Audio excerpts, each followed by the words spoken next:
this is one of the objectives of the Islamic law, and therefore we're going to protect the air. How are we going to protect the air? Just like how it's protected. I mean, there's zones in at least in New Jersey, you're not supposed to idle. You're not supposed to, leave your even school bus for more than 2 minutes. New York City has a law that, you could get fined for just leaving the bus running, the engine. Because there's a law. Why? Because all that pollution people are going to breathe, and it's going to harm their health. Okay, so the environment needs to be protected. And then the last one is recognizing the practical implementation of environmental protection is similar, whether it's based on secular or Islamic ethics. So, and that's what I believe, that it doesn't matter if we have an atheist, right, or we have a Muslim who believes in God, or Christian, or Buddhist, or whoever. In conclusion, what happens is that when we're coming to all these ethics that are describing Islamic ethics as well, or the secular Western ethics, the goal is to protect the environment. Okay? Whether we take the anthropocentric worldview or biocentric worldview, or whether we talk about the trees have standing or not, the idea is let's just protect, let's just get started, and we all agree upon. So we may look into, as people, as human beings, different sources, but the goal, objective of all this environmental ethics is the same, and that is to protect the environment.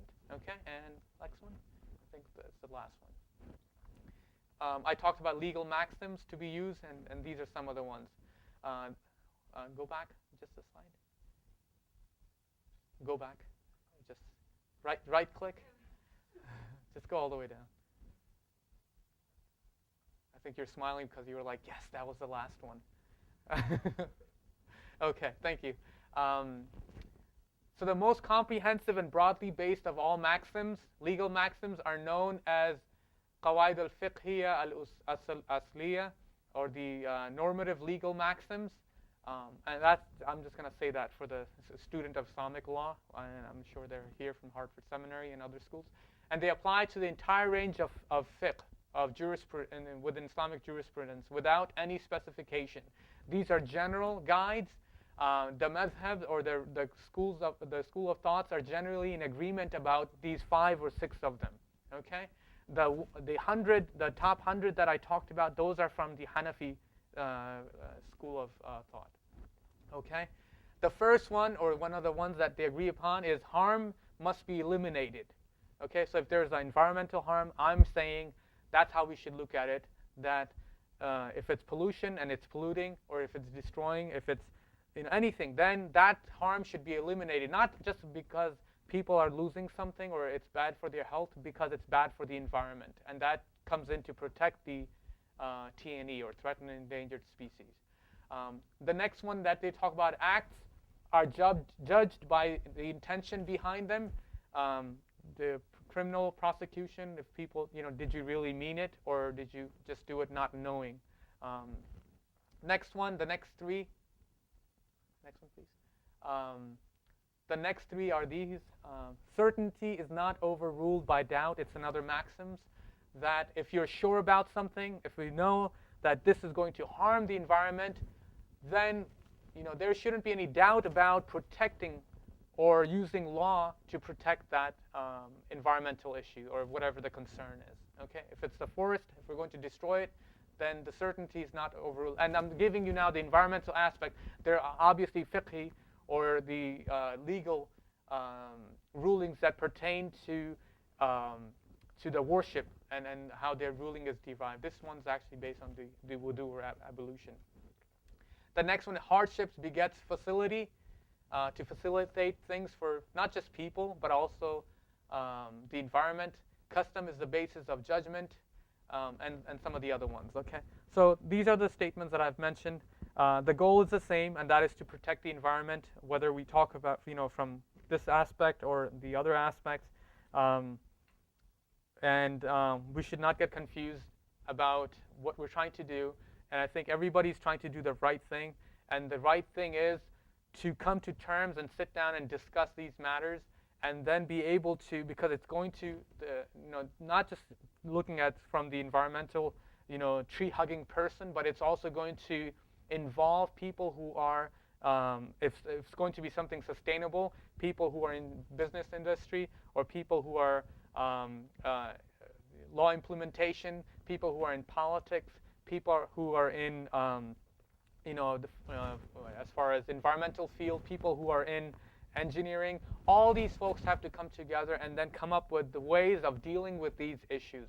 And that is probably the best way of coming up with a solution, rather than just simply saying, here's the rule, and this is the ethics, and deal with it or live with it. So I say thank you for listening patiently, and I hope this is something that you find useful. Thank you.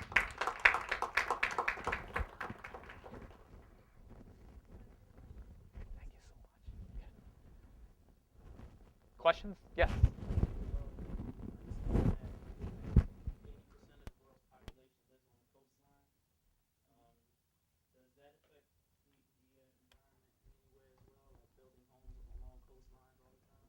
Well, it's not good for certain reasons, obviously. When we're looking at the coastal areas, just the flooding aspect, and this is not just because human beings built these cities and impervious areas, so now you have a lot of the water and flooding issues, but also the environment, the way it is, the ocean, whether it's the ocean or the rivers, right? It tends to fluctuate. That's the natural way of it, going back and forth, receding, right, and coming back. So if you build on a house, it's really building on sand, the way it goes, because sooner or later, the water's going to get to it. Okay, and that is really not the best for people who are building the house, because the insurance rates are going up, and everybody else is paying for their insurance too. So that's, I don't know if that really answers, but it's not, environmentally speaking, it's not the best approach to do. Yeah. When we look into building houses, just to go back, because this is what I deal with every day, I am somebody who works in land use, and the Wetlands Act that has been passed, the whole idea behind it, and Water Act as well, is to protect the wetlands and the water areas, springs, rivers, oceans, right? All these areas. Why? Because number one, this is where we're getting the water source. We're going to drink water. And if you put people anywhere close to a water source, they're going to pollute that water. Okay? So it's like people, and people are worse than animals, actually, when it comes to a water source. Okay? If you put people on top of a well, then that well is going to be actually polluted by the folks. Why? Because they just dump all that stuff. If we put a highway right next to a river, all the salt that we put on the highway, that goes into it, and it actually increases the temperature of the water. And the certain biotic creatures, like fish and other animals, they cannot survive if the temperature of water is raised even 1/10 of a degree. So there's a lot that goes into it that we do not see. But obviously it has a negative environmental aspect to it. Yes. This.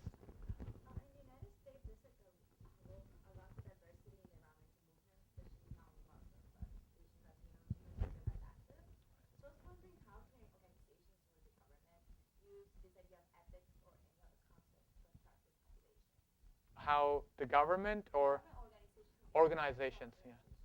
I think it's what the Muslim Student Association is doing. Just the work like that, where when we're bringing in people to talk about and raising the awareness of and how you're going to do it. You're going to bring in scholars. How are you going to do it? You're going to bring in ethicists. You're going to bring in environmentalists. Different people who are going to talk about and create an awareness.